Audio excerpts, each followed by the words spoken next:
Suffragettes. Time trippers. Well, it's been a pleasure time tripping with you, chaps. Oh, chaps, I meant it as a a all-gender thing. Have you learnt nothing, Phil? What? What items have you all brought back from 1913? I have a dog whip. Hey. Oh, nice. From what I've learned, a few suffragettes would use it to harass and harangue politicians. Yeah, this dog whip was actually used in the beating of Winston Churchill. Fantastic.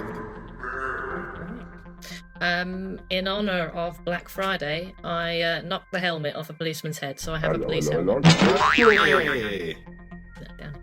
What have you got, Phil? I have the Suff Votes for Women sash, worn by Mrs. Banks from Mary Poppins. The actor who played her, Glynis Johns, died the other day, aged 100. I enjoyed this one because it's a feel-good story. The suffragettes, they do actually get what they want in the end. Yeah, I was going to say, feel good, feel slightly the force feed.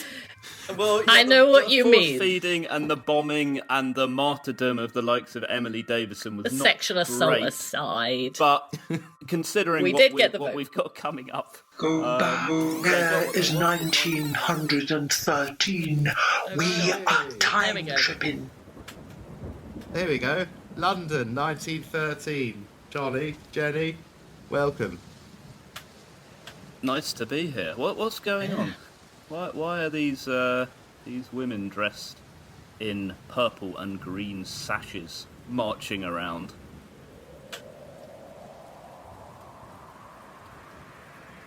Good question.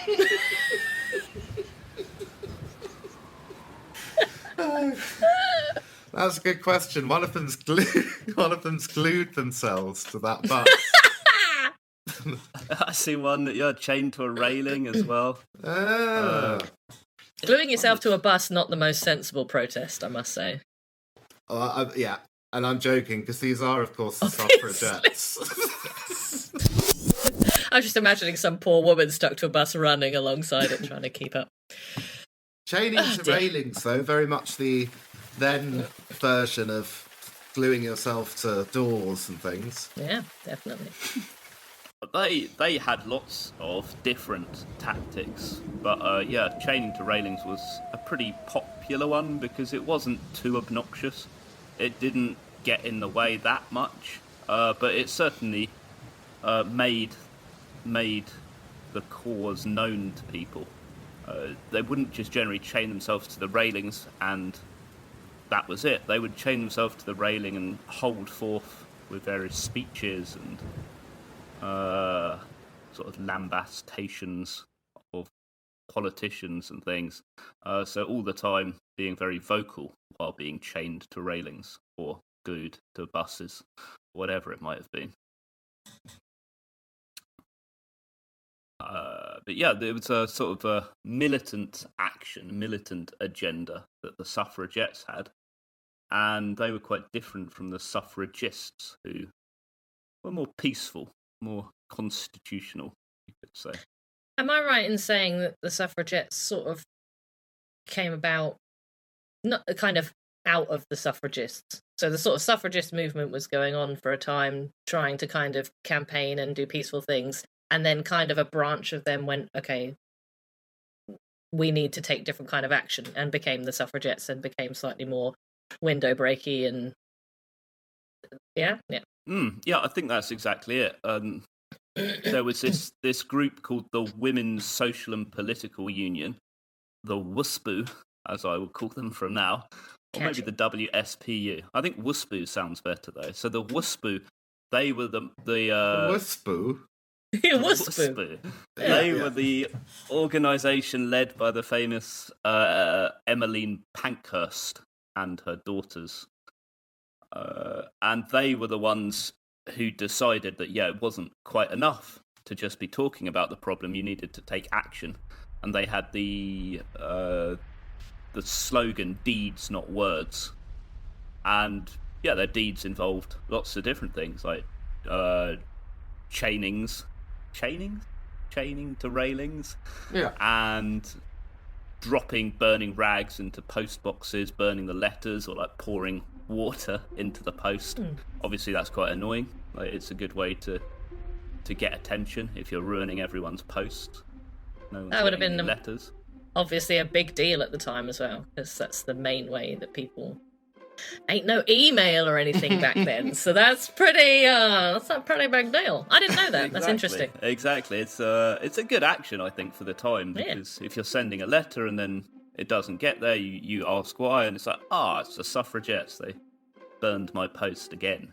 And of course, the Suffragettes were given their name as a derogatory slur from the Daily Mail. Was it? So I think the Daily Mail almost they took the name as a sort of symbol of defiance. But Nice.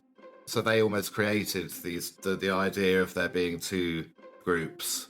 Because apparently the idea that the Jets and the Gists were like at loggerheads wasn't really the case quite either. And although, so you had both groups present within Winston, I believe, and they sort of they kind of worked in parallel a little bit with each other. The way that in the Brexit referendum, Leave.eu and Vote Leave did each other's dirty work, as it were, but not like that at all. I've got loads of more stupid and inappropriate comparisons to come this episode. I look forward to it. It's only one, actually. Winston Women, led by Emmeline. Led by Emmeline Pankhurst. Yeah, she was the big boss of the movement, and was the one who realised that if you wanted to get noticed, you needed to take quite dramatic actions, and she figured like you should target the institutions and even the hobbies of the men. So she came up with the idea, among others, of setting cricket pavilions alight and burning slogans into golf courses, like going around at night with a jar of acid, and on the 18th hole burning in votes for women. When the politicians and the businessmen came to play their round of golf, there it was, very visible. Something that they couldn't get away from, sort of forcing themselves into the public debate. They also used to go on Sundays and hide in the bushes while they were playing golf and then jump out before they were about to take their shot and shouted votes for women. It sounds like a lot of fun, I'm not going to lie. Also, yeah. The vandalism, at least, sounds like quite a lot of fun. Definitely. I'm not sure as well. I think some of the I know there were periods where there was more vandalism than others, but also I know certainly in the case of the Albert Hall, where suffragism was very active, I think Winston had a lot of meetings there and so on. There's sort of records that perhaps the management of the Albert Hall made up a few of the more lurid vandalism claims.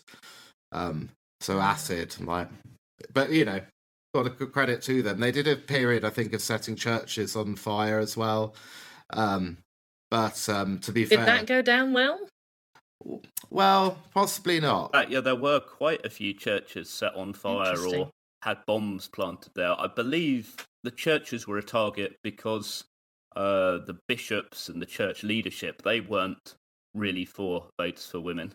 And they endorsed... Imagine that, the church being a very conservative, unreactive institution. So, that was why their church was a target, simply because they were throwing up roadblocks to the votes for women. They also I think they endorsed force feeding. Was the I think that's what made them go ape on the churches, as it were. Go ape.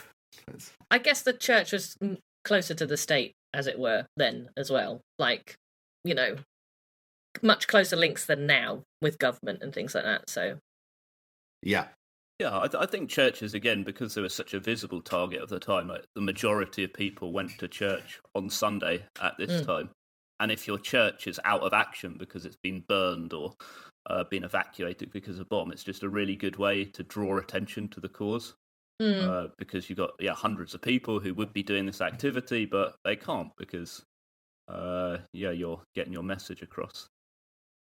In fact, I've got a quote from Mrs. Pankhurst, Emmeline Pankhurst. She says, "You have to make yourself more obtrusive than anybody else. Fill all the papers more than anybody else if you are really going to get your reform realised."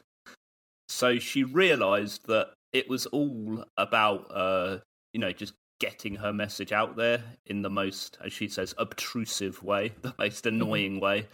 And she recognised that it shouldn't really cause harm to people. As one suffragette, a certain Mary Lee, says, Emmeline Pankhurst gave strict orders. There was not a cat or a canary to be killed, no life. But despite this, there were a couple of people who were sort of harmed by this. But generally, it was in some ways a little bit violent because they're bombing and arson attacking. I think in 1913 to 1914 there were 300 odd arson or bomb attacks by the suffragettes. In fact, the suffragettes invented the letter bomb, which is a device intended to kill or injure the recipient. Nice. And a few postmen were badly burned.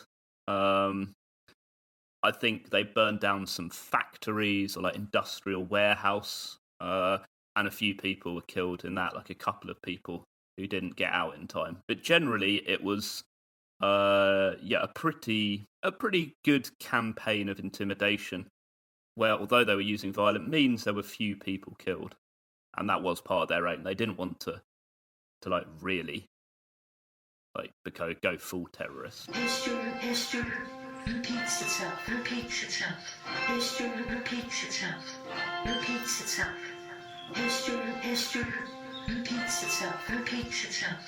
First as a tragedy, then as a farce. Repeats itself.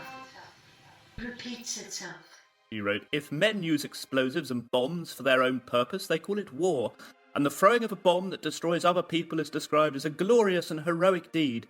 Why should a woman not make use of the same weapons as men? It is not only war we have declared, we are fighting for a revolution." And it's a fair point, really. If you want to be successful in a revolution, you've got to take quite drastic steps in order to be noticed. And then again, we come to this, the split between the suffragists, who are just writing letters and, maybe organising little marches and not doing anything that Well, hang on a second. boisterous. And then you got the suffragettes who are going hard and throwing bombs and setting fire to things and just made a new disrupting golf. point about this. Sorry? In trouble with your I spectacles. just made a lovely nuanced point about the Jets and Gists. Like Vote Leave, remember, and leave.eu. And another thing that they do disruption-wise, of course, was disrupt political speeches. So at the Albert Hall, for example, Lloyd George was speaking, and he'd been one who'd been holding out for a long time and giving promises, but no action. So the suffragettes kind of targeted it, and they waited at the meeting dressed in prison uniforms. Or under their clothes, sorry. And at a pre-planned point in the meeting, they pulled off their cloaks to reveal white prison uniforms. I don't know why I keep doing that. I'll cut that out. They had tearaways. Yeah, exactly like Bucks Fizz. Which is interesting, actually, because when suffragettes, etc., got arrested, they'd often try and be treated as political prisoners, which was often refused, which meant that they shouldn't have to wear the prison uniform, and they were supposed to be treated a bit better and kept separately from other prisoners, but obviously often they were denied that. But I thought that was an interesting an interesting sort of perspective that they were doing, which was like, no, we're political prisoners. This is a political thing. This isn't just, committing random acts of vandalism. Yeah, definitely. But the state was just not having any of that. They were always, I think, or nearly always treating them as criminals, which, it is harsh because this is very much a political protest. There is also, if you want to draw a comparison between modern-day protesters and the suffragettes, I think they're not really terrorists per se, maybe a little bit, but not proper terrorists. They're rather more similar to the nuisance protesters of Just Stop Oil, sort of the ones gluing themselves to a motorway or throwing soup over paintings. And in fact, interrupting sporting events. Yeah, interrupting sporting events entirely. I think the Just Stop Oil protesters that we see nowadays have definitely been influenced or inspired by the suffragettes and some of their actions. In fact, in 1914, one of the most valuable paintings of the day was called the Rugby Venus, which is representing a goddess of love as a female nude. And a certain Mary Richardson, known as Slasher Mary, she came in with a butcher's cleaver and slashed at this painting about 5 times before she was dragged away. That's how you do it. And Slasher Mary. None of this soup on the protective plastic screen on a painting. Slasher Mary is getting right in there. There were those at the time who said that Slasher Mary was jealous of the Venus's beautiful form. Because it was the way men visitors gaped at it all day long and she couldn't handle it. But I think, that's harsh on Slasher Mary. I think Slasher Mary just wanted to make a bold protest, a bold statement. So, what a name as well. I mean, I know technically she slashed the painting, but it does make her sound like a serial killer, which is a bit extreme. Slasher Mary. Slasher Mary, Typhoid Mary. It shows how they would cast the suffragettes as sort of unfeminine harridans as well. So there's an interview from the 1960s. It's on BBC iPlayer with, I think she was 2 elderly ladies, one who was the daughter of Asquith, I think it was. But they both were she was sort of more of a suffragist, if you like, and the other one was suffragette supporting. And they kind of basically agreed, except that Asquith's daughter every now and then would be like, but how? They were so ugly. How could... Why would you listen to such an ugly thing as this? And the noise! Oh! But they were sort of otherwise agreeing. It's quite an amusing interview. Shall we go to Epsom, very near where I was born, to watch some horses? Nice. Do I need a hat? Is it all right? It's advised, yeah. Damn. All the ladies of the time wear hats. I think I have one on me, sadly. Oh, well. No, I've not got any hat. Oh, we need to bring back an item each from the past. I forgot to mention at the beginning. Oh, okay. Good. I'll steal something. That sounds fun. So, June the 5th, 1913, the Derby. Why is this so significant for the suffragettes' cause? This is Emily Davison. God, I was transported back to history class there, sorry. Emily Davidson. Indeed, I've got a newspaper cutting from the time, which says, Suffragists mad act, King's horse brought down, woman and jockey injured. An extraordinary incident marked the race for the Derby yesterday afternoon. As the horses were making for Tattenham Corner, a woman rushed out on the course in front of the King's horse Anma and put her hands above her head. The horse knocked her down and then turned a complete somersault on its jockey, Herbert Jones. When the animal recovered itself, Jones was dragged a few yards. He is suffering from concussion, and the woman, who had a suffragist flag wrapped around her waist and whose name is Emily Wilding Davidson, is in a very serious condition in Epsom Cottage Hospital. The King made immediate inquiries regarding his jockey, who had no bones broken. Okay. I find it very interesting that in the headline and the article, it's condition of the horse, condition of the man, condition of the woman. King's horse comes first, then the jockey, and then, as a footnote, she's also quite injured. Yeah, I think this is entirely what the women were dealing with at the time when making this protest. They were going to extreme lengths, and even then it was hard for them to spin the narrative in their favour.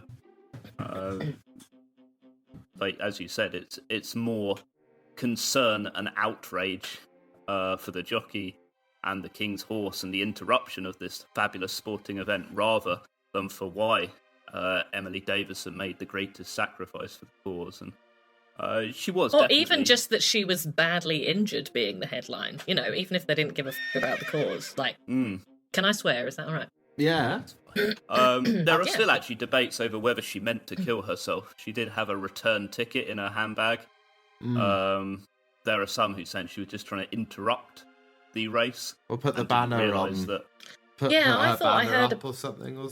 Yeah, like pin a badge or put a banner up. I'd heard that it was some sort of attempt to, I mean, obviously it's hard to say now, but yeah, we should just ask some people, right?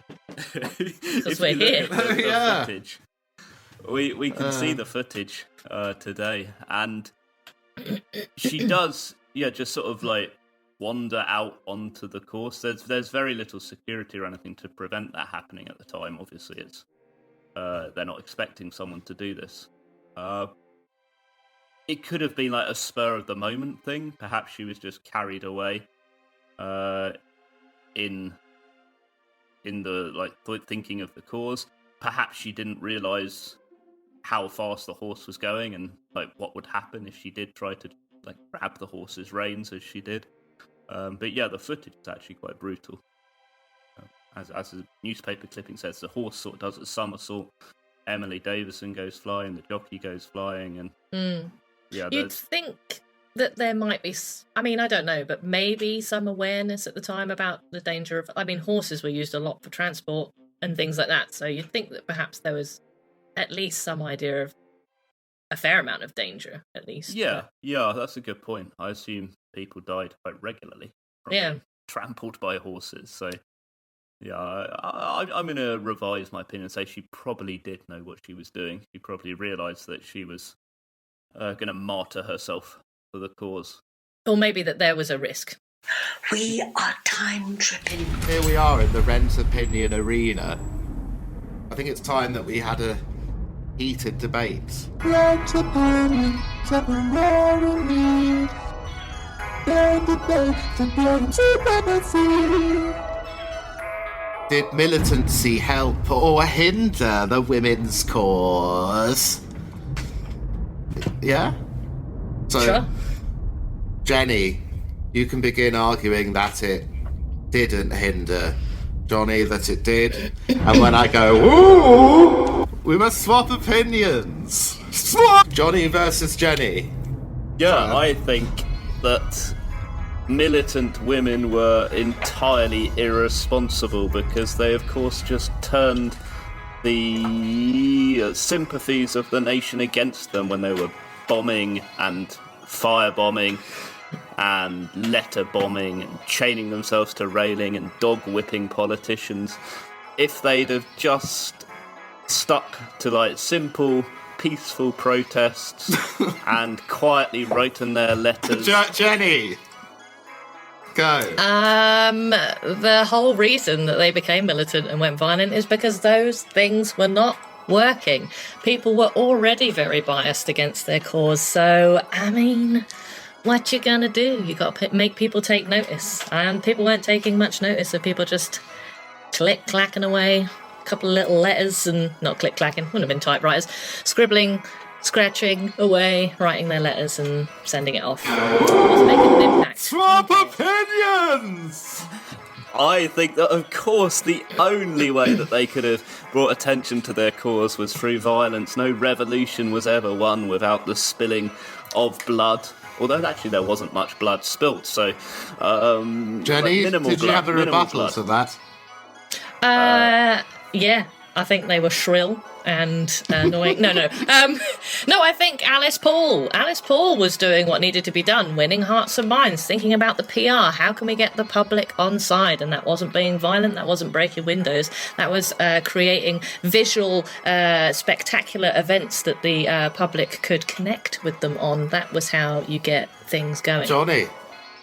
What opinion have you got to have now? I'm really glad I don't have to do this, by the way. So,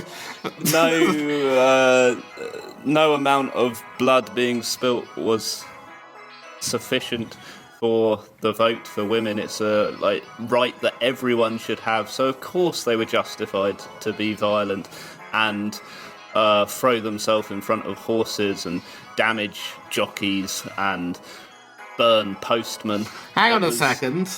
Which opinion are you arguing here? I've lost track of my opinion. But yeah, I think generally I'm of the opinion that they were entitled to be a little bit violent and to be militant, as it was the only way to really produce outrage in society and to get their cause noticed. Like, a little bit of outrage sells papers much more than just like marching up and down does.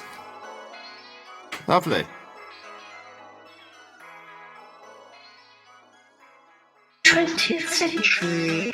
Year by year. '20th century. You must do a podcast.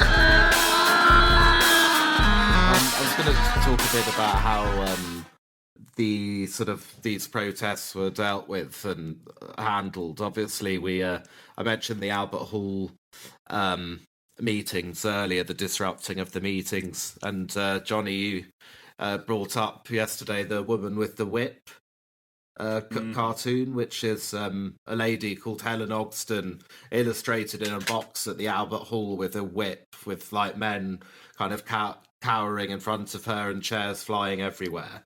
And this was part of the protest against disrupting Lloyd George, disrupting the event. And so she was cast as the lady with the whip. And apparently it was actually in reality like a little dog whip that she'd taken with her for self-defense. And sort of like, I think someone put like a cigar out on her arm and they were like really badly manhandled always. And people got really stuck in when they were dispersing even the less violent of protests. And obviously we touched a bit earlier on the imprisonments and force feeding, of course, which not good. It's my hot take. Do you know about Black Friday in 1910? Lots of offers were there, or? Yeah, yes, Women these days shopping. I bet the a shopping event. Black Friday. I didn't even think about the implications of that as I said it. I was just like, it's like Black Friday. Black Friday, yeah, sorry. Yes. No, 300 women marched on the Houses of Parliament. It was to do with Asquith, I believe, saying on and off that he would do things and then not, etc. And there were a lot of injuries, like a lot of women were arrested, a lot of women were physically attacked, were kind of sexually attacked or verbally, sort of verbal sexual abuse to humiliate them and things like that. Lots of kind of really unpleasant stories. Apparently there was a disabled activist as well, whose name, I think it was Rosa May Billingshurst, and she was in a wheelchair and the police took her down a side alley and sabotaged her wheelchair and left her there stranded. So lots of very unpleasant physical things. And I think after that point, there'd been so many injuries that they shifted gear a little bit to more like breaking windows and things like that. I think there's a quote about let us not break our bodies and we'll break property instead, because so many women had been quite badly injured. 300 women and lots of attacks from the public as well, not just police. Yeah, I think the police were actually instructed to deal with suffragettes in quite a harsh manner. Slightly prior to this, they changed their tactics a little bit due to the outcry after Black Friday. But they were actually instructed to throw the women around from one to the other. So the police were like, definitely manhandling them. Yes, Churchill was accused of directing them to do that. Whether or not that was true, I don't know. But and the newspapers as well afterwards, very, very unsympathetic to the women, very sympathetic to the police. I have a great quote here. Several of the police had their helmets knocked off. Goodness. Imagine. In honour of Black Friday, I knocked the helmet off a policeman's head, so I have a police helmet. Imagine. Poor buggers. Talking of suffragettes wielding whips and Churchill, did you know that Churchill was also assaulted by a suffragette with a whip? I thought you were going to say liked being whipped. I thought I was going to fully believe that. No, but put it past him. But he was in 1909 in Bristol, waiting for a train. And this is from a newspaper at the time. Suddenly, there was the sound of a female voice, and before anyone could realise what was happening, a woman broke through the cordon of police, shouting frantically and flourishing her dog whip. In a flash, she had grabbed Mr. Churchill's coat with one hand, and with the other, she brought the whip down on his head. The full force of the blow fell upon his hat, but the lash cut Mr. Churchill on the face. He turned immediately and without hesitation seized the woman. "Take that, you brute," could be heard. Before the woman could make a further effort, Mr. Churchill had wrenched the whip from her grasp. Then the police came and pinned her arms to her sides. Asked by a press representative if he was any the worse for the encounter, he replied, "Oh, no, it was only one of those foolish women." Madam. So, yeah, Churchill was sort of like renowned at the beginning, anyway, of his political career for being anti-suffragette. Perhaps this event, the whipping, coloured his opinion on them. But from what I understand, his wife was actually quite supportive of votes for women. Can't think why. Maybe because she too was a woman and wanted to vote. And she had Churchill's ear a little bit. And over the time, he did moderate his position. And I think also being quite an astute politician, he realised the way the wind was blowing and threw his weight behind the suffragettes when the writing was on the wall. And when it was clear that women would be getting the vote, he sort of changed his tune a little bit and said, "Well, I was always in favour of votes for women." And that, of course, isn't until after the First World War. Right, that point. So there's an idea that the war was the thing truly that won suffrage. Some people that's what the Asquith's daughter really makes that point hard. Like, it was the war that did it. But perhaps it's handy that you've got a workforce of women with experience in making bombs, right, for the war.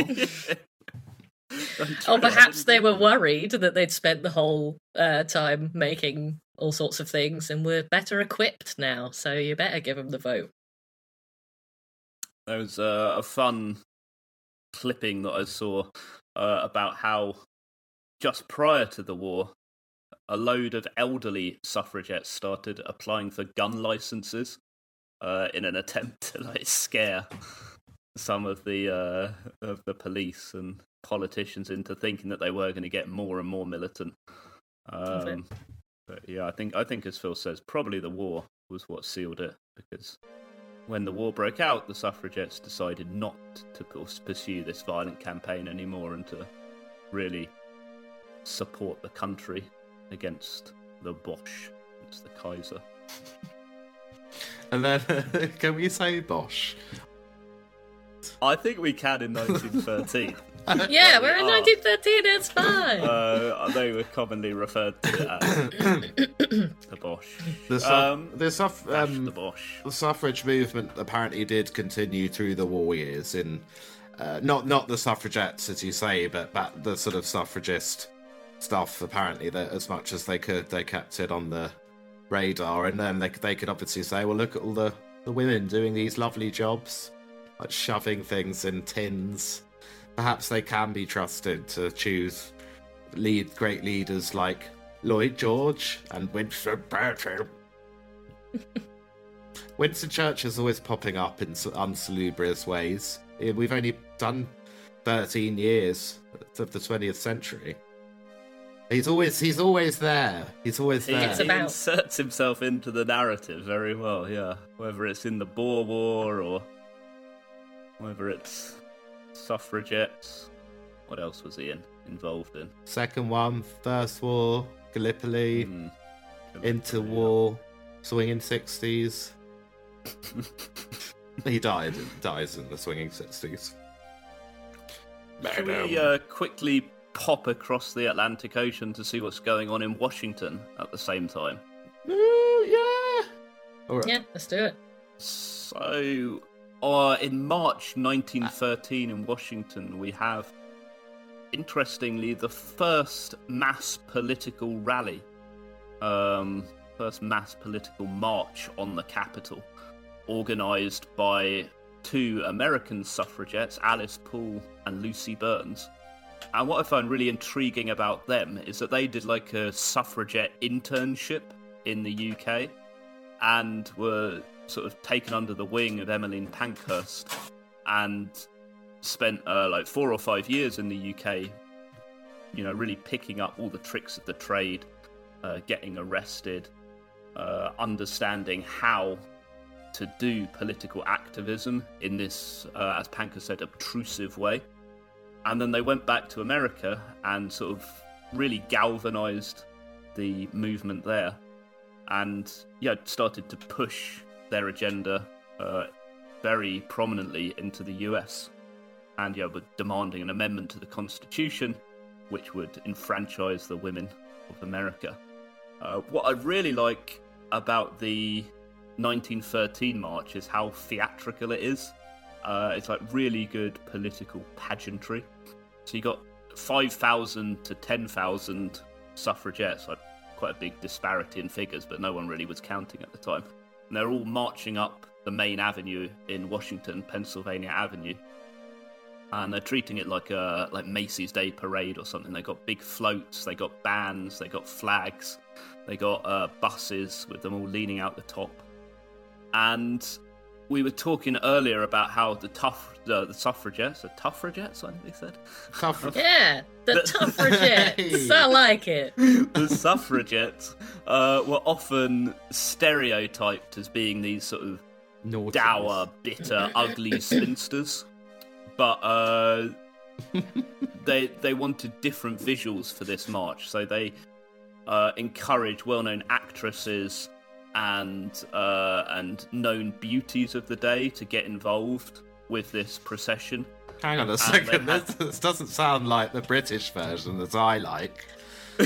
It's much more American, perhaps, much more, yeah, It was dramatic. very smart, though. It was very, very smart. They wanted to push femininity and traditional female roles alongside other things to show that it was not a threat to those kind of traditional concepts of women. It was like, look, this isn't about, you know, every woman has to go off and leave her husband and take a career. It was like, this is all women, doesn't matter if they're in the home. They wanted to represent all of that, and really it was a very, very smart thing to do.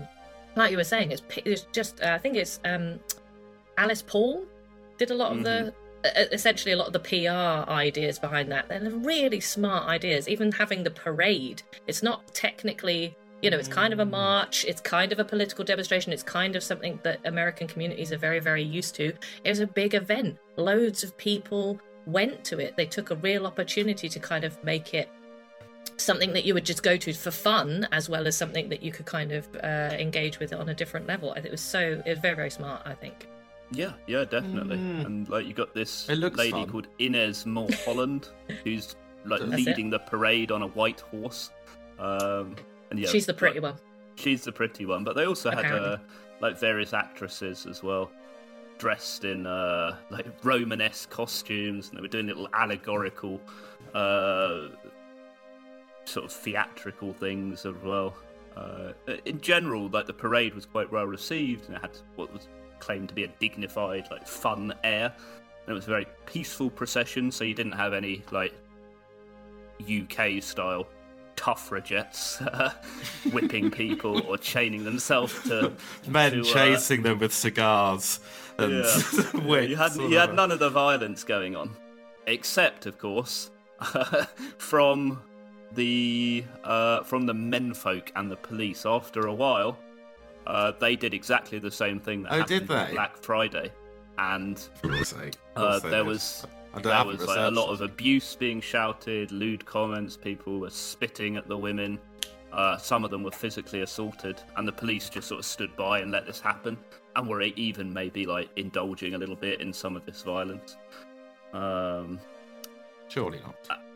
Well, I believe there was that when there issues with the parade route, like they wanted that parade route because it was so iconic and up to the White House and stuff, and the police kind of said no, and then they petitioned the government, and the government were like, you have to allow it. So the police were kind of already a bit unhappy about it, I think. And they sort of vaguely policed it and then sort of dispersed and kind of left it. And I believe the cavalry were thankfully on call to come in and kind of sort it out. Right. So that they could get to the final thing. Called in the cavalry. Yeah, indeed. Wow. So, yes. I think there was an inquiry into the police afterwards about it, actually. Yeah, I think in the aftermath of this, the mistreatment of the marchers by the crowd and by the police as well, it caused like real uproar. And again, quite astutely, I think, Alice Paul and Lucy Burns, they shaped this narrative a bit and ran with it. They made the most of this bad situation and portrayed the incident as sort of symbolic of government mistreatment of women and how they just don't respect women at all, and how they're lacking a voice and lacking political influence, women at the time, so they can't react. And they played a little bit on the sympathies of, or the stereotype of, weak, innocent women being abused by the vicious manfolk. So again, quite shrewd management of the crisis. I think Alice Paul as well, when she was arrested, I think in the UK, she refused to put on the prison uniform, which women were trying to put on her, and she refused to the point until men came in, like male guards came in and stripped her and put the uniform on, and she did that because she knew that it would be considered very, very shocking to Victorian society, and it was a good PR move when it got out, because it was considered very unacceptable to strip a woman, men stripping a woman. So she was really keyed into what was going to work and what wasn't going to work with the public, winning hearts and minds, I guess. Important thing.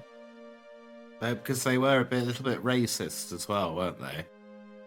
Who? Everyone? These women, these women were racist. That's my argument against them. Of course, everyone. That, because it wasn't until the 1960s. Alice Paul refused to let the black suffragettes march at the front, I believe. I don't think it's as clear cut as she refused. I think there was difficulties, not that I'm defending it in any way, but there was difficulties in making sure that the southern states were going to stick with the march as well. So there was umming and ahhing about whether or not we were going to segregate people. I think 1913 as well.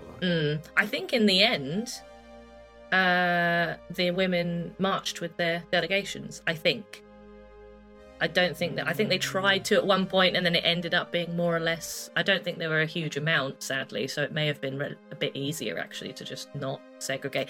Yeah, but there did seem to be some. I mean, I'm not saying that Alice Paul was 100% let them in, but there definitely seemed to be some negotiation on what the best bet was going to be. Obviously, integration is the best bet. We know this. Yeah. But complicated relationship with the southern states at the time. Oh yeah, that's nowhere near. Just nowhere near. The sub whenever. Exactly. Right. I do enjoy the way that this march was planned just before Woodrow Wilson's presidential inauguration, and his nose was really put out of joint by this, because he woke up on the day of the parade and looked around expecting to see crowds milling around the day before his inauguration. Where are all the people? And he had to be told that they're all watching the Suffragette March, or the Votes for Women March. And yeah, Wilson sounds like Trump. He's tried to whitewash his views on women, but he had some pretty unenlightened views about gender, and he labelled women who campaigned for suffrage as totally abhorrent. There isn't too much of him on record, but from what I understand, he was Perhaps a little bit like Churchill, very anti-votes for women to begin with, and then gradually, as he realised the way the wind was blowing, he did like a U-turn and began to be a supporter. But certainly initially, he was no friend of the suffrage movement.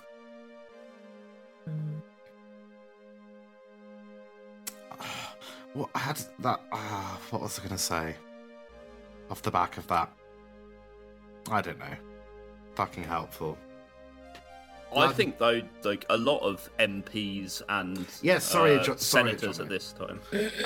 Am I right in saying in the States at this point it was legal in like 3 states or something?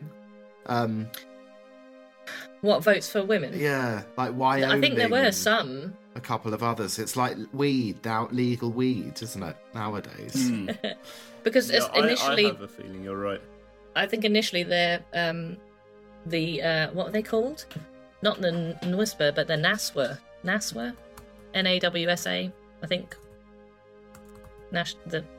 The group. WSPU? Sorry, I can't remember. You know, not WSPU, but this is the American one, which was NASWA. NASWA. I don't. NAWSA. They took a state-by-state approach initially. Like, that was their plan. So it kind of makes sense that maybe some states were and a lot of states weren't. Yeah. And then I think Alice Paul's and Lucy Burns' big thing was to kind of move to a more federal approach, and that was a better way to do it than kind of bits at a time here and there. Especially at that point. Yeah. Yeah, so I've got some information on your supposition, Phil. And yeah, you were right. Wyoming in 1869 was the first territory to grant full voting rights to women.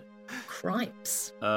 Utah in 1870 granted these rights to vote, but then revoked it. I was going to in say, 1887. Was that Hawaii did the same, like granted it and then revoked it. So this seems quite common. Like a few states granted it, then took it back. Colorado, Idaho. In the late 1800s, they did actually give women the right to vote. Can I ask, is this all women? Or is this women of a certain standing and women monies, of a etc.? certain standing, Right. we should say. I think, even all men were denied the vote. Certainly in the UK, I'm not sure about the US, but all men weren't entitled to vote. So I'm pretty sure that all women also wouldn't have been granted. So sorry, but I think my doorbell went, so just 1 second. I mean, the doorbell of the correct, time machine. 1 second. Oh, well. Excuse me, forgive me. Sorry, doorway. Do you have a rent opinion you want to line up? Do you have either of you a favourite suffragette? One that you pin up on your wall and think, wow, the things you did for the vote.